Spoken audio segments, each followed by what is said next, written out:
Two things up top. One, we're going to spoil everything for Beau Is Afraid. It's fantastic. Go see it. Other thing, we're going to spoil everything for Mary Shelley's Frankenstein because coincidentally, they're the exact same story. Imagine not knowing Frankenstein at this point. Yeah, it's Get what it are we together, at, like people. the 200-year mark Pretty for that much, coming yeah. on? Come on. So Beau Is Afraid is a 3-hour sort of horror comedy from Ari Aster, whose previous movies are Hereditary and Midsommar. Both great, but Ari Aster, in this movie, he shows me something I've never seen in any work of art, which is challenging and tough and interesting. But in the tradition of Hereditary and Midsommar, I needed to see this movie twice to get anything out of it. Absolutely. I struggled with the previous two movies the first time I saw them, and then on a rewatch, they really hit me. Yeah. And I feel like I knew how I felt about them. I wrapped my head around the ideas, and I felt like I could do that here. Yeah, and I had really low expectations for this movie, too. I remember when it was first announced that he was working on a new movie, I was so excited because I loved Hereditary and Midsommar, and I was like, this is going to be great.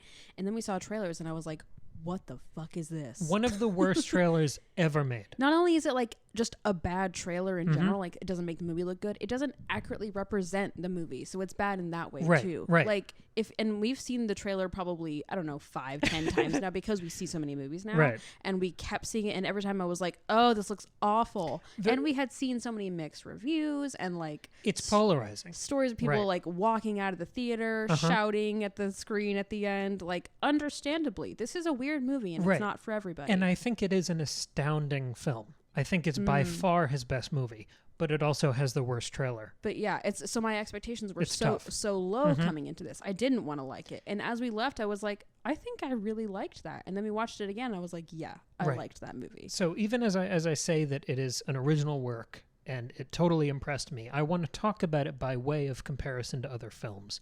Because I think there's sort of a recipe for things that you can combine to come up with this weird witch's brew of a movie. And those sort of in order.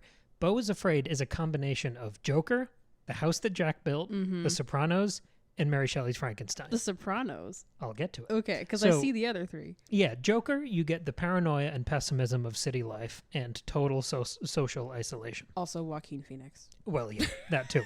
And I think there is a lot of that DNA in this movie. Also the weird relationship with his mother. Well, that's we're in getting both. there. That's the Sopranos connection. Well, yeah, I'm just saying it's in both of those as well. Right. House That Jack Built has the violent and bizarre journey anchored in classic literature and ending in this weird, surreal, fantastical realization of that source material. We got to do a House That Jack Built episode. It's all I want to do this year. It's on my bucket list. It's that and the Winnie the Pooh Christopher Robin movie. Those are the two things you know what I I'm need to deciding cover. right now? Both of those we'll do in Summerween, which is coming up. It's May. Interesting. That's yeah, pretty yeah. soon. And it's 90 degrees, so Summerween's about to begin. It basically has already. We hit the halfway to Halloween point at the end of April, and interesting. And I was thrilled.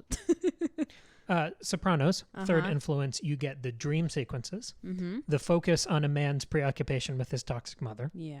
and the therapy angle, I suppose. Oh, yeah. But the big one, of course, is Frankenstein. And all of my notes, all of my thoughts about this movie are in this one big, chunky theory about why Beau Is Afraid is Frankenstein. So that's all this episode is me just going through that thing. Sure, okay. As fast and coherently as humanly possible. You can take your time No, with I think it has a nice momentum to it. Because I wrote it in this little frenzy. I was writing notes while watching the movie the second time. Because it was just, I had the bones of it after seeing it the first time.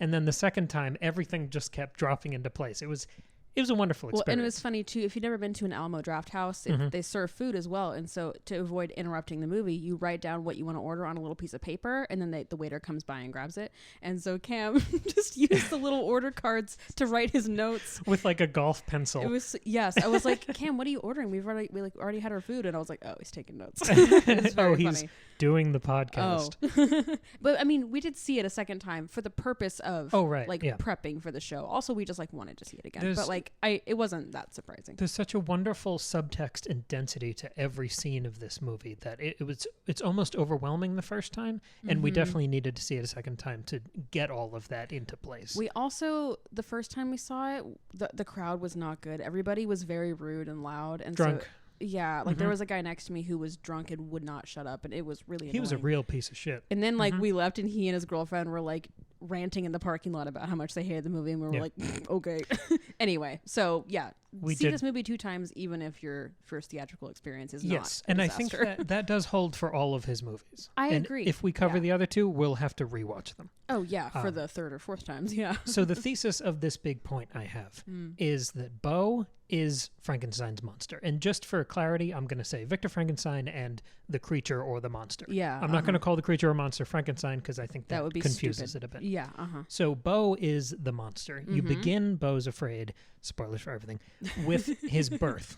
His creation, in the same way the book begins with the creation of the monster. Sure. And Beau is confused and spends most of the movie wandering through an unknown world. And even early on, you get these sort of subtle Frankenstein physical details and accents. He's wearing these dark shoes that look like boots. He's got his hair dyed or naturally gray at this point with Joaquin Phoenix, but he still has these really thick, heavy, dark brows. Oh, that's true. Which gives him a bit of that Boris Karloff huge hooded eyes with the lids, and it has a bit of that sort of coded into the physical appearance. Yeah, and he's in this world that doesn't understand him and that he doesn't understand. And that idea, that nugget of that character, which I think is the defining nugget of that character, has always been best exemplified for me in that early Universal monster movie of Frankenstein, where you have the scene with the little girl that the monster befriends, the sunflower, the accidental violence of her dying, and that's always been the germ of the character for me, even more than anything from the book. And every interlude, every chapter of Beau Is Afraid is a repeated, fumbled, increasingly cartoonish version of that sunflower sequence from the James Whale original Frankenstein movie. And the trend, I think, is that all of those interludes, all of those chapters begin with Beau finding a possible new family. And always within that family is a new mother figure. So the first sequence in the city, you have basically his real mother, but in the abstract, over the phone, in his thoughts, sort of tormenting him. The second chapter, when he's being held hostage by that freaky family, you've got the woman who hits him with the car, who becomes Grace. becomes this sort of pseudo mother. The third chapter, you have the pregnant woman at the playhouse who becomes this warm new mother figure. And obviously the pregnancy sort of heightens that comparison. And then you have Elaine, his sort of childhood almost girlfriend, who, we'll get into that. If you remember our House of the Dragon episodes, we're back on incest watch. There's a whole point about baby. that. Oh, yeah. And the final chapter, of course, is his real mother, as she returns. So you have all of these kind of dotted through the story. They become the anchors, the structure for this whole movie. And similarly, in that playhouse interlude, when he has that runaway fantasy cartoonish sequence, the fantasy is not the colors and the staging and the playhouse aesthetic. The fantasy is that he has any family beyond his mother. The fantasy is that he has those 3 sons who are looking for them. Wife. And that fantasy, that bubble only bursts when they ask about her. And it all comes back to her. And that's sort of the trend of how all of these subsequent mother figures, how all of these chapters and interludes, which are the cartoon of the character stepping on the rake, it's that repetition of the same thing happening and going off the rails the same way over and over again. They all end with this betrayal of the newfound family and the new mother. This fear that stokes the title, Beau Is Afraid. I think he's more and more afraid as the movie goes. And we'll talk about that in a minute. But also the way things fall apart triggers his fight and flight response. There's this recurring image of broken doors. Which I think it's more overt at the beginning of the movie, that idea of sort of a broken home, him looking for a new family, new mother, new home. And the way those break is by him being chased out of the house. It's by him fleeing this new sanctuary. So you have that whole trying to return home, but also trying to find a new home and a replacement. That's sort of what Beau swings between in the movie. And those lessons, those accidents that just keep happening to him, they create Frankenstein's monster in reverse. And to go back to the physical comparison of what Joaquin Phoenix looks like, how they stylize him, I think to evoke that Boris Karloff look, in addition to the boots and the eyebrows, he becomes increasingly injured and scarred. Right, yeah. So that by the end of the movie, not the beginning, he's all bandaged and looks as if maybe he was sewn together from body parts. Totally maimed, yeah. Oh, yeah. And he's, because of all these horrible incidents and things blowing up in his face, he's dressed in increasingly ragged clothing. Yes, And because of all these things that happen and go wrong, it develops this pessimism or increasing fear, suspicion, paranoia, this fear in him that makes him just as skittish as that newborn Frankenstein's monster, the one who encounters the little girl in the sunflower scene. You see Beau more and more full of anxieties and confusion, and that pairs tragically with the character's kindness, politeness, vulnerability, his yearning. And like almost innocence, Right.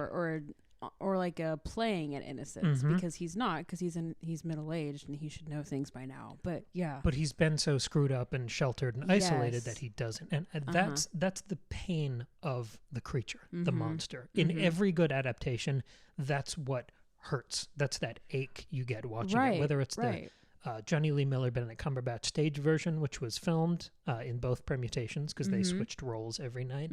Yeah, it was a live theater production. Yeah, that's probably the best straight adaptation of the book I've ever seen. Yeah, it is. But this one captures the essence of the book in a way that I've never seen on screen. Nice. I think Frankenstein and Dracula, for being such Gothic classics, have a really hard time being adapted. Yeah, Frankenstein I think is really hard to adapt. Right, and that's why you have to do it through this sort of funhouse mirror, where this is not a Frankenstein movie. It's not marketed as that. No. But it totally is. It's still like the story is there. Yeah. Right, and the arc through the course of the movie is Frankenstein's monster, this creature, searching for his cruel creator. Yeah. And this is the first kind of Ari Aster flip, where he changes up the dynamic of the story and he wrings something new out of it.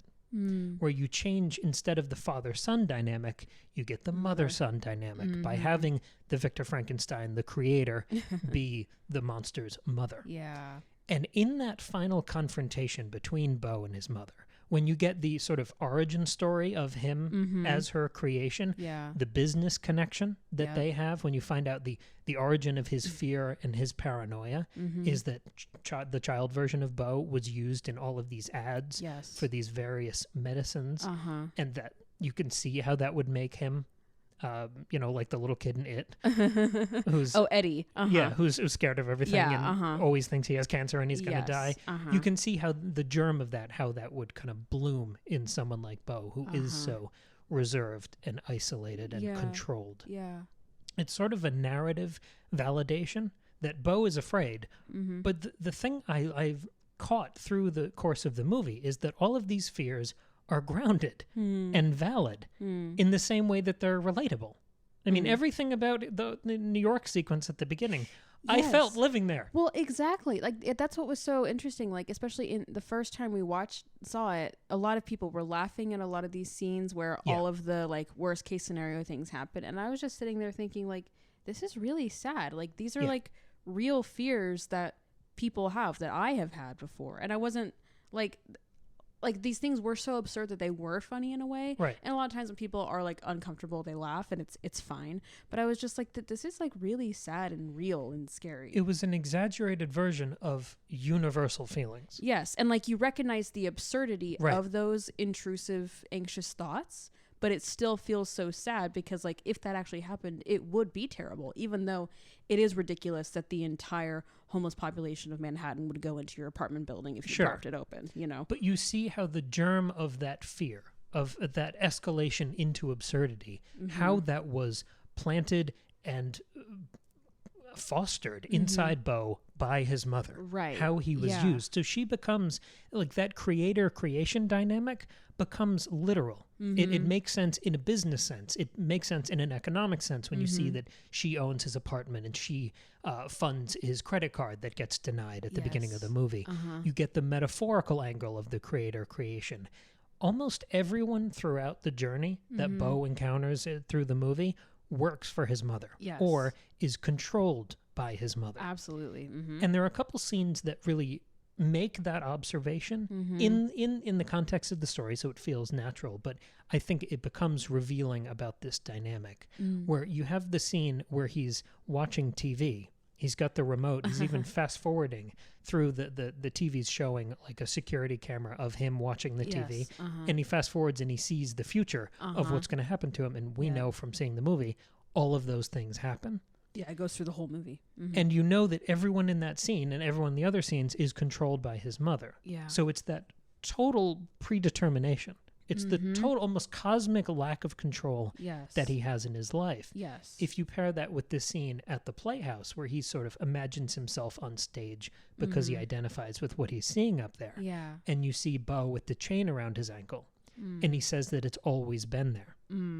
This feels like an innovation from Ari Aster on the Frankenstein formula, where you give creator and creation, instead of having just a couple months between the end of the book and the birth of the creature, Ari Aster gives them a whole life together. Yeah. He gives Beau a whole adolescence and adulthood. And that history between those characters, all of those extra years, those troves of information and grievances and neglect, that makes your investment in the characters, their entanglement with each other, so much deeper and more brutal. I think, to watch, because you get to play with all of these what if questions. And I think that's usually what makes good art, is the creator wrestling with what if questions and chasing out what would happen if you pose characters in this way. You see that playfulness in this movie. What would happen if Victor Frankenstein franchised his creation? How would that change Victor? How would that change the monster? Yeah. You get to see the mother's jealousy and possessiveness over decades. What if Victor Frankenstein felt rejected by the monster too? Yeah. Instead of it just being the other way around. What if you flipped their positions? Right. You see the time, resentment, the real character that he builds into these characters that have basically become archetypes. I mean, I've talked before about how the Frankenstein myth is just a riff on the Faustus myth, which I think is the most essential dynamic in fiction, of having one character who has something the other character wants. And I think Faustus plays that to the extreme. Frankenstein is a different dynamic a little bit, and that's why I'm calling this a Frankenstein story and not a Faustus story. Yeah, I think you're right to say that, yeah. I think the other thing he adds is, instead of it being this father figure who just crafted him with his hands, this is a mother figure who literally, grew him in her body. And she uses the phrase, when you clawed your way out of me. Right. Like, it's a much more personal, physical sacrifice beyond just creation. And there is that relationship with the mother that has an intimacy that you don't usually see in a relationship between a child and a father. Yeah, especially because of the birth, which we're going to talk about in a minute. But even with those little revelations that I really caught the second time watching this movie, finding out that the sort of nursemaid that they had, Martha, who was the body who was swapped, so that the mother didn't actually die in the beginning. That body swap also came with this quiet revelation that this Victor Frankenstein didn't even raise his creation. Yes, right. He had this nanny who really raised him, yeah. So that, just in that one little, 5-second sort of twist of the knife, you get so much insight into the resentment in this dynamic. Yeah. Instead of that sort of more simple abandoned child dynamic that you get in Mary Shelley's work. Yeah, So we're playing with a totally different angle here. Yeah. One of the other monkey wrenches that Aster throws into the mix here is Elaine. And here we get to talk about some incest stuff. So by switching Victor Frankenstein to be a woman and to have this mother-son dynamic instead of the classic father-son dynamic, you get to play with a lot of fun incest stuff. Back to House of the Dragon. Sure. And just like in the Frankenstein book, I feel like all humans sort of become a reflection of Victor Frankenstein to the creature. Every human he encounters feels like an echo of the father that he's trying to find, make sense of, punish, all of these complicated feelings he has towards him. Yeah. Every other human becomes an opportunity to redo that relationship. Yeah. Echoes, reminders, ghosts. You can even see that in the book, in the Bride of Frankenstein character. Oh, yeah. Who is originally human and then sort of crafted into this new monstrosity creation like the monster is. But of course, that Bride of Frankenstein is also built by Victor Frankenstein. Yeah, So kind of a sister. Right, exactly. It's all screwed up in even that like sexuality is all screwed up in a tormented relationship with a parent. Yeah. And that's where we get to Elaine. Because in Beau Is Afraid, Beau, as Frankenstein's monster, his whole sexuality is wrapped up with his mother, of course, or his creator. That's, I mean, literally his creation myth, like you signaled before. We get this scene with young Beau talking to his mother, and we find out that Beau's father died while conceiving Beau, while the mother says that he was, quote, still inside. And then later, when the mother sees Beau getting out of the tub with an erection, she screams, "Get back in." Oh, interesting. Which I think those two scenes together give you sort of the basis for the incest discussion. And then, of course, when Beau does have sex for the first time, not only is his mother watching, it is the narrative impetus for her to return to the story when we've believed that she was dead the whole movie. So in some way, some metaphorical way, she's brought back to life by that act. Oh, wow. He almost conceives and then births his mother back into the story. It's sort of a full circle thing. And then we get to Elaine. And the thing that struck me the second time with the Elaine relationship, because the first time it was just, oh, he's finally got a girlfriend. And that sex scene was the most ridiculous, hysterical thing I've ever seen on screen. But the thing I caught the second time is that the first time we see Elaine, when she walks into the house after the funeral, Beau's viewing her from below. He's on the first floor and she's on the second floor. And the first shot you get of Elaine is partially cut off by the stairs so that Elaine has no head. Oh, wow. Similar to the first shot you get of what you believe to be Beau's mother. Oh, and by the way, Elaine looks like the mother. Oh, yeah. Wears her jewelry. And she and Beau have sex in the mother's bed. In her bed, yeah. And there's also that revelation, again, that Elaine was working for the mother. Yes. So she has all of these connections just layered on top of each other of her kind of being his mother and being controlled and created by his mother. So you really do get Elaine as that confused incest from three different angles bride of Frankenstein. Totally. Where she's created and controlled by Victor Frankenstein for the creature. And when Elaine dies, she dies of the same quote-unquote condition that supposedly affects Beau's family line, which suggests that they are somehow of the same family, related in the same way the Bride of Frankenstein is almost a sister to Frankenstein's monster.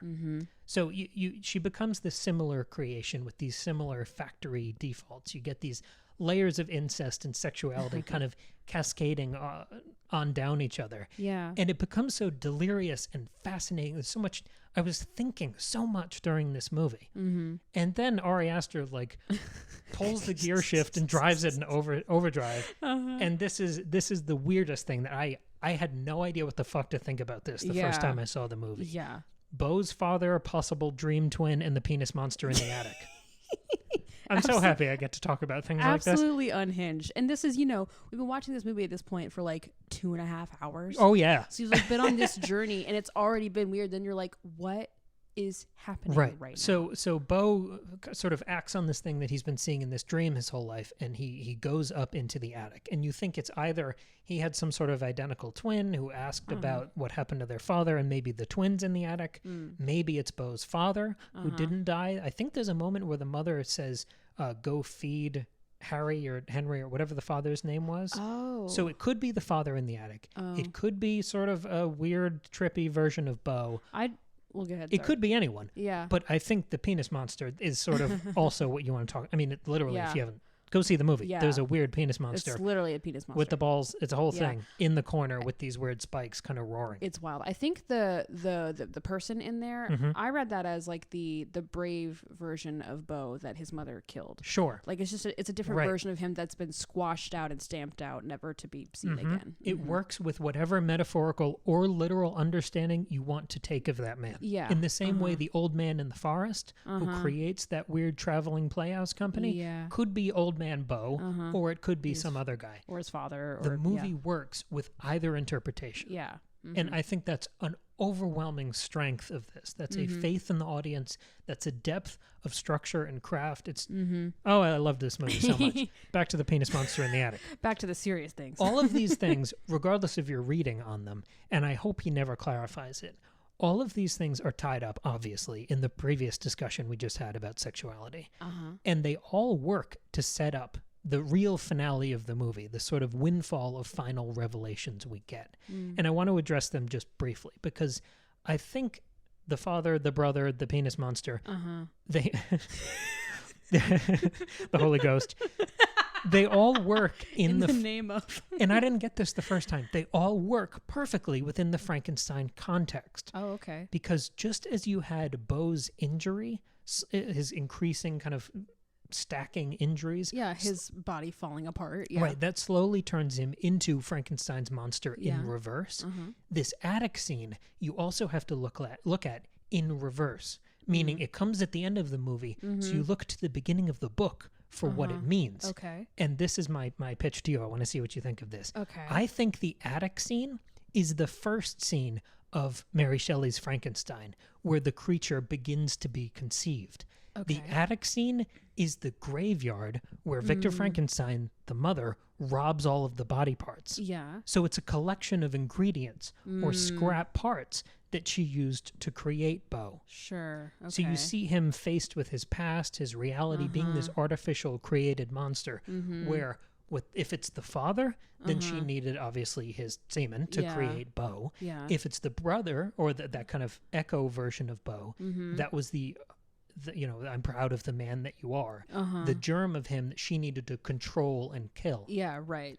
All of that dominating his sexuality and his will, because that's sort of what the penis seems to represent there. Yeah. Those are all the scraps that she used to craft her version of Beau, this terrified, wandering creature that we see through the story. Sure. That is the graveyard from the beginning of Frankenstein. Oh, yeah. I think that works. The scraps that she ripped apart and sewed together into this thing that she created and controls. Yeah, yeah. I think that works really nicely. Especially like if you think about death, graveyard is full of dead bodies. Right. The father is dead. Right. The brave part of Beau that she killed is dead. So yeah, it makes sense. And none of these things are fixable. He doesn't even try to rescue the man in the corner. No. We see the penis monster get stabbed. Yeah, but not by Beau, by the guy attacking him. But he doesn't try to intervene there either. No, he just runs away. Yeah. So they are sort of dead, these scraps, in the same way the remnants or body parts from the graveyard, they don't fight back and no one fights for them. Right. They seem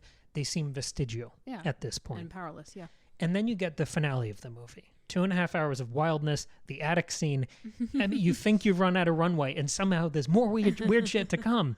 You get the finale, and this is where Beau becomes Frankenstein's monster. He really becomes that creature and enters the end game from Mary Shelley's novel. When he chokes and kills his mother, he does the full Frankenstein pose for the first and only time. After the revelation of the attic scene, he's seen on the ground grunting and moaning, not even capable of speech anymore. And then he chokes his mother with his arms straight out. His feet shuffling along the floor, no expression on his face, and no words in his mouth. Yeah. He becomes that traditional Frankenstein's monster. Yeah. And then, almost like he's sleepwalking, he's following the outline of the original novel, he defaults to the ending of Mary Shelley's book.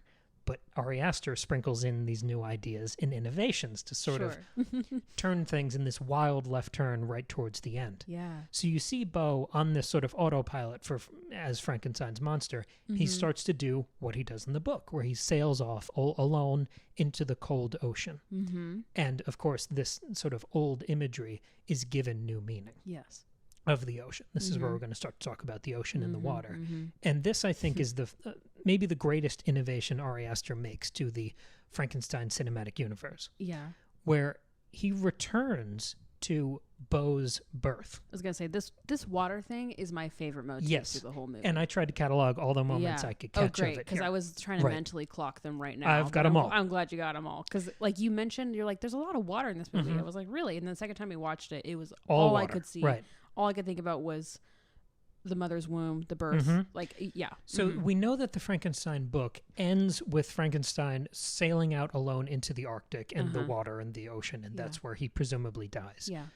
we know from the beginning of Beau Is Afraid, again, working with these reversal, these bookends, the beginning of Beau Is Afraid is Beau's birth, which is obviously, you hear the mother screaming in the background, that whole relationship is wrapped up and tormented within that. Yes. And you think it's going off in this Dante House That Jack Built style ending. You've got the final judgment, the trial scene, but mostly I want to focus on Beau's death because I think that's the most germane to this discussion. Okay. The film started with Beau's birth, him being submerged sort of underwater, and then breaching that and coming into the world. You hear that as the sound of the mother screaming goes from sounding underwater to sounding normal, like you can hear it. Yes. So even though I know he's not under sea level when he's inside his mother, but he's still submerged. It's under, yes. I mean, and it's, there is a water element in there. It's like close enough. You're basically submerged in liquid when you are a fetus. And the way it's filmed, the way it's presented is absolutely as though he is so underwater. Meant to be about being underwater, And at the end of the movie, after that sort of Dante-style trial, which is what reminded me of House That Jack Built in the first place,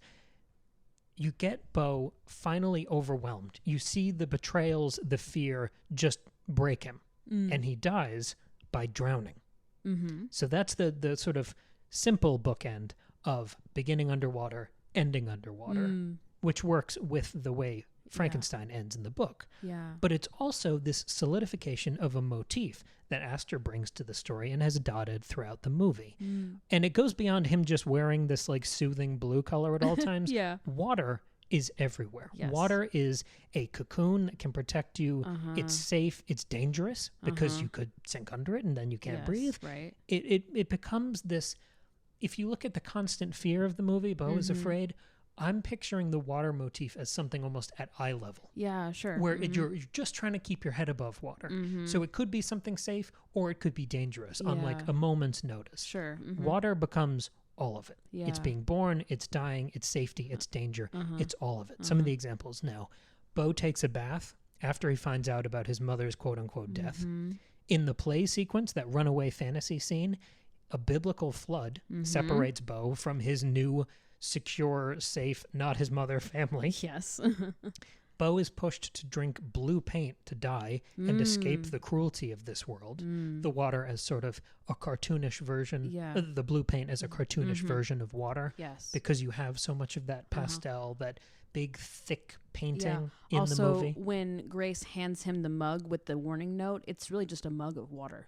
Yes. And it's blue on the inside, blue, that mug, the one that belonged to her son. Yes. When Beau meets Elaine for the first time, it's on a cruise ship at sea. With a pool. And that's maybe the first time that he's in. Yeah, exactly. There's it's a water, pool and the ocean. It's water everywhere, and he's getting a drink. Yeah. And that's the first time he's invited to escape his mother and start again. You see the every time water's introduced, you have this tease of a future, of a world without just Victor Frankenstein controlling everything for this wandering, scared creature.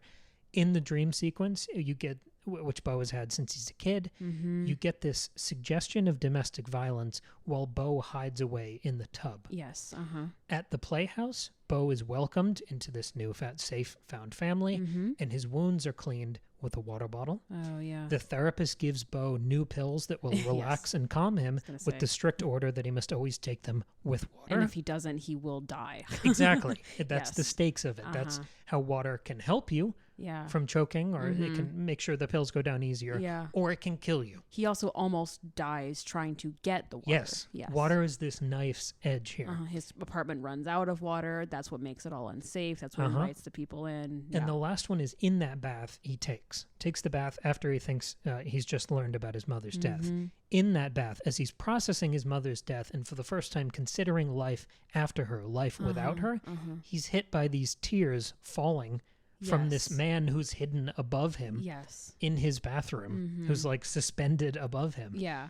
All of these moments, they're a series of false baptisms, unsuccessful rebirths into new lives. And their continued failures and implosions throughout the movie all serve to strengthen Beau's horrible, increasingly valid fears. And they also serve to reinforce that inescapable bond with his mother. I don't think it's a coincidence that when she returns from the supposed dead, she scoffs at him that she didn't just, quote, drop out of the blue. Oh, nice. They're all echoes. All of these instances of water feel so intentional, so perfectly calibrated to serve this idea, this theme. This is not an accidental movie at all. For being for being the longest movie of Aster's career, it also feels the most involved. Yeah. All of these echoes of water, I think, tease that traditional Frankenstein death, where you know he's going to sail off into the water and die alone, meaning that death, that fear, is always on the horizon. Narratively, there are all these little pinpricks and reminders of where this story is headed. Because as you recognize that it feels like a Frankenstein story, you're thinking about how it's going to end. So you're acknowledging that sort of lineage of Frankenstein stories for the past couple hundred years. And it still feels so fresh, even after you clock that realization, you know how it's going to end. You're still so excited by what's happening. You're still so surprised. It still feels so original. Yeah. And so Beau's death by drowning both neatly resolves the water motif and the relationship with his mother.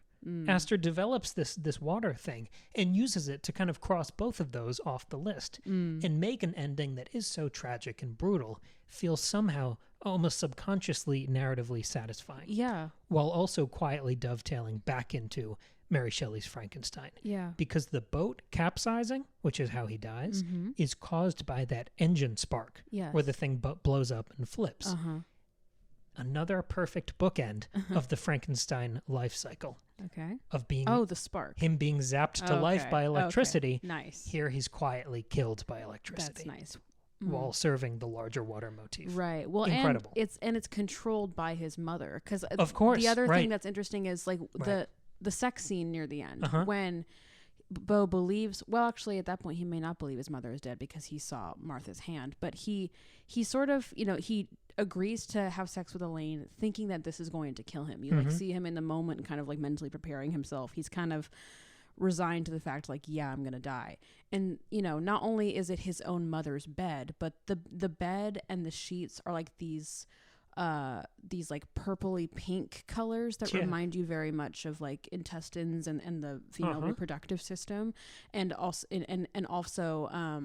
not necessarily in Beau's birth, but for hundreds, thousands of years, women gave birth in the bed. And so it's sort of like him like sort of choosing his own death of like, I'm going to like return to the womb, return to where I came from. And like that's what he sort of plans to do, but then of course it doesn't work and Elaine dies instead and his mother returns and takes over, and so she decides how he dies instead. Right. It's that control. That's a perfect dovetail into my final point here. The movie ends with the creature losing, but just like in the book, he wins our sympathy. Yes. That dynamic that is staged in the final scene where Beau's foot is caught in the boat. That's really what causes him to die because he can't escape the boat. Engine sparks, blows up, flips over, and he drowns. He can't escape that. It recalls the ankle chain on the stage, which is the first really clear visualization of Beau's impotence. Yes. And his mother, his creator, Victor Frankenstein's total omnipotence over his life and everything he does and everyone he meets. Yes. He was always playing, Beau, Frankenstein's monster, he was always playing a losing game. And his mother, or creator, created and decided all of the rules of his life. Every revelation you clock through the movie, I got this watching it the second time, every single one of those furthers the idea that this game, this life that Beau's leading, is totally rigged against him. Oh, yeah. And rigged by his mother. Yes. Another echo of that, his foot being caught in the boat. Just like he has the chain around his ankle on stage. I caught this the second time. The shoe that is stuck in the computer monitor. After all the people invade his home and break all of his shit, there's a shoe, like almost kicked through, but still there, sticking out in the his screen. computer monitor early in that apartment scene. Yeah. But he looks past the shoe and still uses the monitor. Yeah. And what he's doing is trying his damnedest to get a ticket to return home to his mother. Yeah. That really hit me on the second viewing, that you see his death here. In the same way the water is a reminder of how he's going to die. It's a reminder of this Frankenstein mythos that we seem to be riffing on here. That scene of him almost politely ignoring how trashed his apartment is and just working as hard as he can to get back to this tormenting evil creator. It captured something that I think we talked about at the beginning, that is the heart of this Frankenstein's monster character to me. I think Ari Aster, more than any, and I've tracked down every version I can over the course of my life of seeing this story on screen. Yeah. Ari Aster nails the yearning tragedy at the heart of the Frankenstein story. Yeah. I think this is the most faithful, innovative, explosive, challenging, perfect masterpiece version of this story I've ever seen adapted. It just leveled me both times. It was such an exciting movie. Yeah, it was. Yeah, it was such a strange experience, and you really have to just like accept that it's weird and just enjoy it for the messages and the symbolism.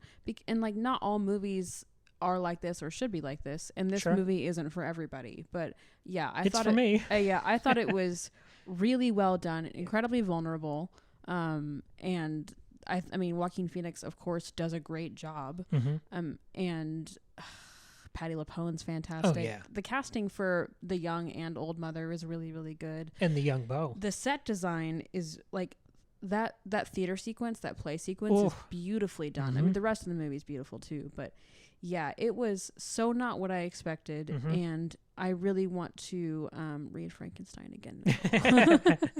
But yeah. So you buy it? Oh, absolutely. Okay. Yeah, of course. No, I think it's bullshit. It's 40 minutes of shit. It sucks. No, it's great. Like I didn't have a like beautifully, cohesive full essay like you did, but I was clocking a lot of this symbolism and really trying to figure out what sort of message he's trying to convey. And I'm sure there are 1,000 things I missed, but I mean, just like his other movies, like there are 1,000 things you miss in those too. Yes. And I'd love to rewatch those as well. And I like what you said about like, you can take it in a metaphorical way, you can take it in a literal way. I think his other movies are like that too. Oh yeah. There are so many like layers and levels of symbolism that you can again take in any direction that you like, and I think it still works. So yeah. Beau is afraid that he's Frankenstein.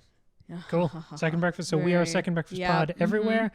You can get in contact with us on social media. That's our handle everywhere. We've had a bunch of fun episodes kind of in this vein lately. We had an episode about Air last week, the Ben Affleck, or 2 weeks ago, whatever. Recently about Air and Artist Equity, the really creator first production studio that Ben Affleck and Matt Damon opened. It's also a fantastic film.